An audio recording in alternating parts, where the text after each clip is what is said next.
오늘 먼저 양당 선대위 관계자 연결할 건데요. 먼저 더불어민주당부터 연결하도록 하겠습니다.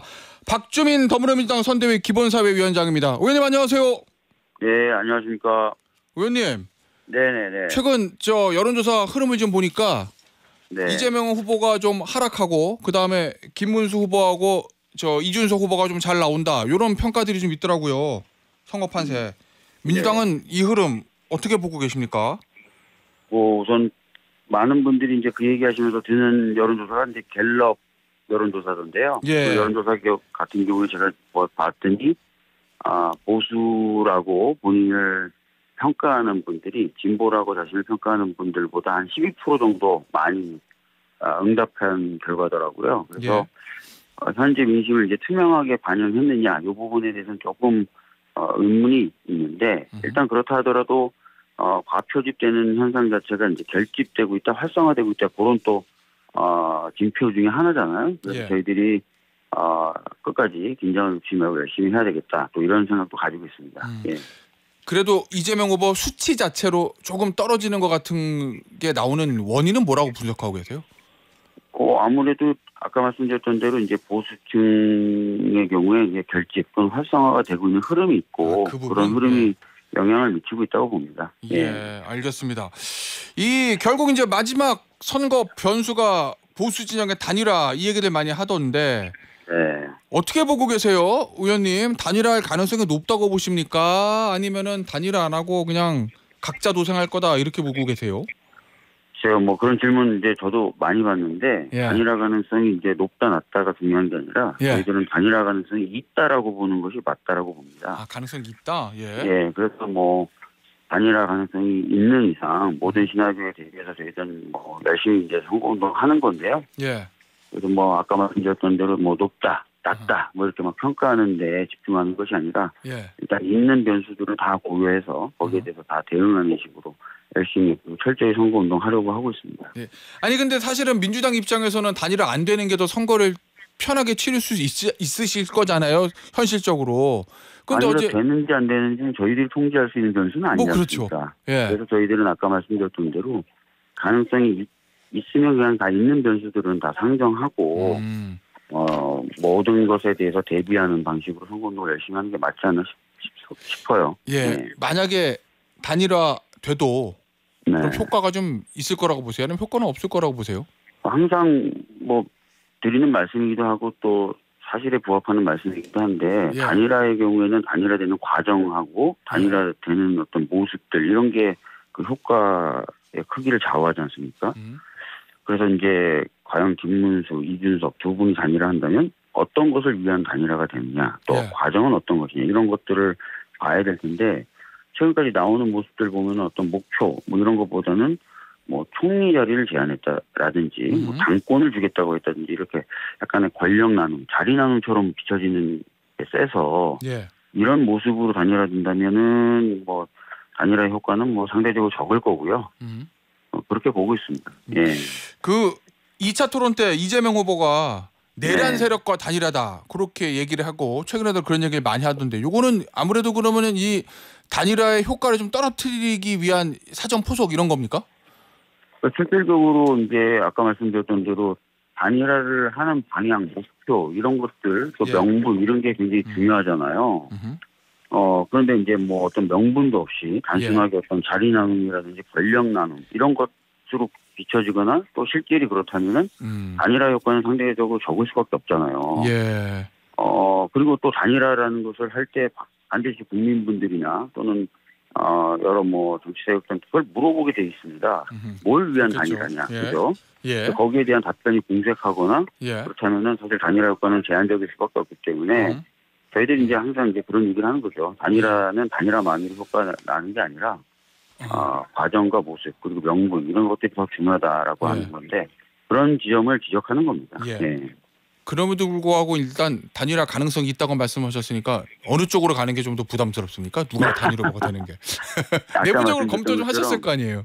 아까 말씀드렸던 것처럼 단일화 자체 그리고 단일화가 누구로 되느냐보다 단일화가 명분 있게 진행되느냐 그래서 국민분들이 이건 정당한 단일화냐 라고 평가할 수 있느냐 이런 지점이 중요하기 때문에 예. 지금 아까도 말씀드렸던 것처럼 단일화 가능성이 높다 낮다라든지 또 단일화 효과가 어떻다든지 이렇게 평가하는 것보다 저희는 단일화 가능성이 있는 만큼 모든 변수에 다 대응한다. 이렇게 하고 선거운동하는 것이 맞을 것 같아요. 알겠습니다. 자, 주제 좀 바꿔볼게요. 그 전에 요거 앞서 말씀하신 여론조사 저희가 자세히 말씀을 드리겠습니다. 지난 20일에서 22일 전화면접 방식으로 실시한 한국갤럽 자체 여론조사고요. 직전 주에 비해서 이재명 후보가 6%포인트 낮아져서 45%, 김문수 후보는 7%포인트 올라서 36%, 그리고 이준석 후보는 2%포인트 올라서 10%를 기록했다는 점. 자세한 내용은 중앙선거 여론조사심의위원회 홈페이지를 참조하시면 됩니다. 이재명 후보 어제 이제 기자간담회를 했는데 의원님 이 검찰 개혁하고 사법 개혁, 법원과 검찰에 대한 거 이거 지금은 때가 아니다. 중요하긴 하지만 급한 것은 아니다. 이렇게 얘기했거든요. 그리고 구체적으로는 이거 비법관 출신 대법관 임명하고 증언하는 거 이거에 대해서 반대 입장을 밝혔는데 일단 그럼 이 법안들은 중단되는 겁니까? 뭐 어제 이제 그 후보가 기자회견에서 잠시 그 논의를 당에서는 좀 유예 또는 중단 이런 표현을 좀 쓰셨던 것 같아요. 그래서 뭐 지금 상황에서는 조금 시간을 들여서 논의하거나 이렇게 진행되는 것이 맞을 것 같습니다. 그러면 경제하고 여기 집중하고 집권하더라도 사법이나 검찰 개혁은 좀 천천히 가겠다는 말씀이신 거잖아요, 의원님. 아무래도 지금 경제가 굉장히 큰 어려움을 겪고 있고 민생이 굉장히 어렵다 보니까 정치력이라든지 뭐 이런 에너지들을 민생과 경제에 좀 집중할 필요 있습니다. 그래서 그런 부분을 이제 후보가 강조를 하는 것이고요. 그런 기조로 정권 초기는 운영이 되지 않을까 싶어요. 자, 그러면 이 비법관 출신 대법관 임명하는 거 있잖아요. 의원님. 이거 어제 후보가 내 생각은 아니다 이렇게 선을 그었거든요. 그러면 이재명 후보가 대통령이 되면 이거는 아예 추진 안 하는 겁니까? 아니면은 좀 시간을 두고 좀 나중에 하게 되는 겁니까? 사법개혁의 어떤 명확한 그림, 아주 구체적인 그림 자체가 당내에서 정리되어 있는 건 아니에요. 그러니까 아시다시피 대법관 증언 규모라든지 이런 부분에 대해서도 각자 의원들이 다른 법안을 지금 내놓은 상태고요. 뭐 그럴 수 있죠. 그리고 비법조인 출신 또는 비법관 출신 대법관 이야기도 이제 어떤 당론으로 어떤 법안이 발의됐다거나 추진되었던 상황은 아니거든요. 그래서 아마 이제 정권 초기라든지 또는 새 정부 들어서서 사법개혁에 관련된 그림을 그리는 작업, 그다음에 그 그림을 그리는 과정에서 전문가들이라든지 시민분들의 의견을 듣는 과정 이런 것들을 거치겠죠. 그러면서 이제 디테일한 그림들이 나오게 될 것 같아요. 그러면 의원님 얘기는 이게 개별 의원들의 아이디어 차원에서 나온 법안들이고 집권하면 다시 한번 정리를 할 거다 뭐 이런 취지신 거예요? 현재 이제 당에서 사법개혁, 이제 법원개혁을 어떻게 하겠다라고 구체적으로 정리돼서 발표된 내용은 아시다시피 없잖아요. 그러니까 여러 의원들이 개별적으로 법안을 내는 거고 그 법안들의 내용들에 대한 토론을 통해서 그림을 이제 그려나가야 되는데 아직까지 그런 과정은 없는 상황입니다. 알겠습니다. 그럼 이건 좀 지켜봐야 되겠군요. 알겠습니다. 자, 그리고 이재명 후보가 어제 비상경제 대응 TF 가동계획 이거를 밝혔거든요. 즉시 실행 가능한 민생경제 대책을 신속하게 마련하겠다. 예를 들면 어떤 게 있을까요, 의원님? 뭐 이제 그 대책에 대해서도 이제 TF에서 논의하는 것이 맞을 것 같고요. 얘기가 나올 것 같은데 제가 최근에 이제 서울에 곳곳을 좀 다녔고 또 지방도 지금 여러 군데 다녔고 오늘도 지금 포항하고 이런 곳을 지금 찾아서 내려가고 있는 중인데 어느 분을 만나 뵙든 특히 이제 자영업자분들, 시장 상인분들 만나 뵙더라도 너무나 어렵다는 말씀들을 많이 하시고 더 나아가서 버티기가 어렵다 이렇게 표현을 하시는 분들을 많이 만나 뵙거든요. 그렇기 때문에 이제 민생 특히 그중에서도 내수 침체를 좀 회복할 수 있는 정책들을 좀 사용해야 될 것 같다는 생각을 저조차도 이제 강하게 가지고 있고 그래서 이제 그런 부분들을 좀 찾아서 하게 될 텐데 구체적인 정책 내용과 방향은 아까 말씀하셨던 그 TF가 발표되면 그 TF에서 보다 면밀하게 검토될 것 같습니다. 알겠습니다. 의원님 지금 기본사회위원장 맡고 계시잖아요, 민주당. 맞습니다. 맞습니다. 이제 이재명 후보의 기본사회 공약 이게 이제 지난주에 나왔던데 이 주거, 의료, 돌봄, 교육, 공공서비스 같은 삶의 모든 영역을 국가와 사회가 함께 책임진다. 요 얘긴데 이게 이제 네. 기존에 나와 있던 복지 정책 이런 거하고 본질적으로 뭐가 다른 거예요, 의원님? 지난주에 이제 우리 후보가 이제 발표했던 기본사회 공약은 내용을 보시면 아시겠지만 앞으로 우리 사회가 가야 될 방향을 큰 틀에서 그려주는 밑그림 같은 내용이에요. 예. 그래서 디테일한 내용이라기보다는 우리 사회가 장기적으로 이런 방향으로 가야 되는 것 아니냐라는 비전인데 그 비전의 내용은 방금 말씀하셨던 것처럼 주거라든지 교육이라든지 의료 또는 돌봄에 있어서 국민들이 좀 걱정하지 않고 예. 그런 것들이 좀 사회와 국가에 의해서 좀 뒷받침되는 그런 모습인 거거든요. 그래서 아마 어느 분이든 이런 큰 방향과 비전에 대해서 반대하시는 분은 없을 거예요. 근데 기존의 어떤 복지국가하고 좀 다른 차이점을 좀 설명을 해보면 예. 기존의 이제 복지는 특히 경제 분야에 있어서 어떤 선을 그어놓고 그 선 아래에 있는 분들만 선별적으로 사후적으로 챙기는 방식이지 않습니까?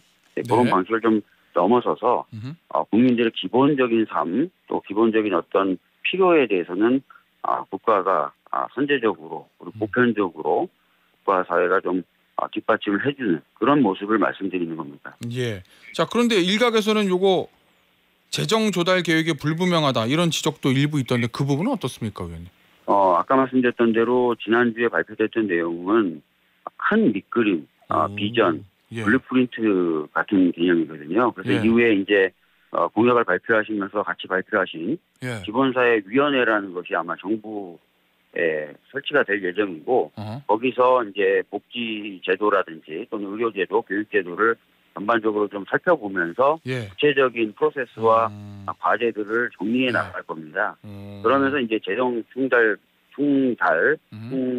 재정 조달 관련된 내용들도 이제 마련될 것이라고 봐주시면 될 것 예. 같습니다. 네. 의원님 원래 네네. 이재명 후보 정치인 네. 이재명 하면 대표적으로 생각나는 게 기본소득 이거잖아요. 네네. 근데 이거는 기본사회는 기본소득하고 좀 다른 거잖아요, 의원님. 그렇습니다. 예. 기본소득과는 조금 다른 어떤 사회적인 전체적인 어떤 모습, 비전 이런 예. 것을 말씀드린다고 생각하면 될 것 같고요. 그렇게 이해해 주시면 될 것 같습니다. 네. 예, 알겠습니다. 자, 상대당 후보 얘기 좀 해보겠습니다. 김문수 후보가 어제 이제 사전투표 이게 위험성은 있지만 감시 감독을 철저히 할 테니까 참여는 해달라 이렇게 입장을 냈거든요. 사전투표 참여해달라고. 네. 이거 부정선거론에 대해서 선긋기를 한 거 아니냐 뭐 이런 해석도 나오던데 어떻게 보셨어요, 의원님? 사실은 참 이게 좀 아이러니한 모습인데요. 그러니까 예. 부정선거를 주장하셨던 분들도 선거에서 이기고 싶으면 투표하라고 얘기할 수밖에 없는 상황 아닙니까? 예. 그래서 이제 자기 말에 이제 모순이 계속 생기는 그런 상황이 된 건데, 예. 저는 선거제도가 이제 민주주의의 핵심적인 제도인 만큼 선거제도에 대한 신뢰나 이런 부분에 대해서 훼손하는 행위는 자꾸 하면 안 된다고 생각해요. 근데 워낙 그런 발언들을 많이 했던 분이라서 예. 그런 부분을 어떻게 좀 넘어서느냐 이런 게 이제 하나의 어떤 관전 포인트가 될 건데 일단은 방금 진행자께서 말씀하신 대로 예. 선거를 맞았기 때문에 예. 일단은 투표해라라고 말씀하신 것 같아요. 일정 정도 선긋기죠. 네. 네. 알겠습니다. 의원님 그런데요. 네. 이게 이제 부정선거론 네. 이게 이재명 후보한테까지도 불똥이 튀었어요. 이 지난 TV 토론 2차 토론 때 이준석 개혁신당 후보가 여기에 대해서 예전에 2017년 동조한 거 아니냐 이렇게 이재명 후보를 향해서 공세를 폈잖아요. 그런데 이재명 후보가 없다고 했다. 이게 거짓말이다. 그래서 국민의힘 쪽에서는 허위사실 공표죄로 고발까지 한다고 하고 이거 네. 어떻게 보셨습니까, 이 부분? 그러니까 이재명 후보님이 이제 2017년 당시 이제 트위터에 썼던 글을 이제 문제 삼은 것으로 제가 이해하고 있는데요. 그 당시 이제 글은 2012년에 있었던 대선 예. 관련된 언급이잖아요. 근데 아마 진행자분들도 아실 겁니다. 그때 굉장히 논란이 됐었던 게 국정원의 댓글 조작 사건. 그래서 관련자들이 유죄 판결까지 받았지 않습니까? 예. 이제 국가기관이 특히 정보기관이 국민을 상대로 여론을 조작하려고 했었고 특히 예. 그것을 통해서 선거에 영향을 미치려고 했었다는 것이 발각된 거잖아요. 이건 이제 국가가 선거에 조직적으로 개입해서 선거 결과를 좌우하려고 했기 때문에 그런 부분에 대해서는 강력하게 이제 경고를 해야 되고 예. 그런 어떤 부정적인 부분에 대해서는 문제 제기를 해야 되는 것이어서 그런 발언을 하셨다고 해명을 했고 예. 실질적으로 이제 2012년 대선에서는 그런 부분에 대한 우려가 있었던 거죠. 네. 알겠습니다. 자, 이재명 후보의 해명이 이런 거잖아요, 의원님. 국정원 댓글 조작 측면에서 부정선거를 말하는 것이지 투개표 조작 차원의 부정선거는 아니다. 요 얘긴데. 네. 근데 그때 말씀하신 이재명 후보가 2017년 썼던 글 보면은 지난 대선은 3.15 부정선거를 능가하는 부정선거였습니다. 개표 부정까지 투표소 수개표로 개표 부정을 원천 차단해야 합니다. 이렇게 썼거든요. 근데 약간 예. 후보 말을 좀 빌어서 좀 말씀을 드릴 수밖에 없는 상황인데요. 예. 그 당시에 어떤 그런 우려에 대한 지적이었지 실제로 부정 투표가 뭐 있었다라는 것을 얘기한 건 아니었다라고 지금 얘기하고 계시지 않습니까? 예. 일단 그렇게 이해해 주셨으면 좋겠습니다. 알겠습니다. 이거 좀 보죠. 김문수 후보가 그제 박근혜 전 대통령 만났어요. 그리고 유경수 여사 고향인 충북 옥천주세에서는 이런 얘기를 했는데 온갖 잘못된 거짓 정보로 덮어씌워 대통령직을 박탈당하는 일이 있었다. 이런 건 반드시 진실이 밝혀져야 한다. 이제 박근혜 전 대통령 단행 얘기하는 겁니다. 이 말은 어떻게 들으셨어요? 그러니까 지금 그 말은 다 아시는 것처럼 이제 박근혜 전 대통령이 탄핵에 대해서 전면적으로 부정하는 거 아닙니까? 예. 탄핵 사유도 없었고 오히려 이제 거의 조작에 가까운 그런 어떤 일들로 탄핵을 당한 것이다라고 얘기하는 건데요. 아마 일반 국민들은 그 이야기를 받아들이기가 어려울 거예요. 그리고 어떻게 보면 어떤 그 헌정 질서라든지 또는 대통령이 여러 가지 고유한 책임에 대한 우리 헌법의 내용 이런 것들을 좀 전면적으로 부정하는 것으로 비춰지거든요. 예. 매우 부적절한 발언이다 이렇게 생각하고 있습니다. 예. 알겠습니다. 의원님 오늘 인터뷰는 여기서 마무리하도록 하겠습니다. 지금까지 박주민 더불어민주당 선대위 기본사회위원장이었습니다. 의원님 감사합니다. 네 감사합니다. 네.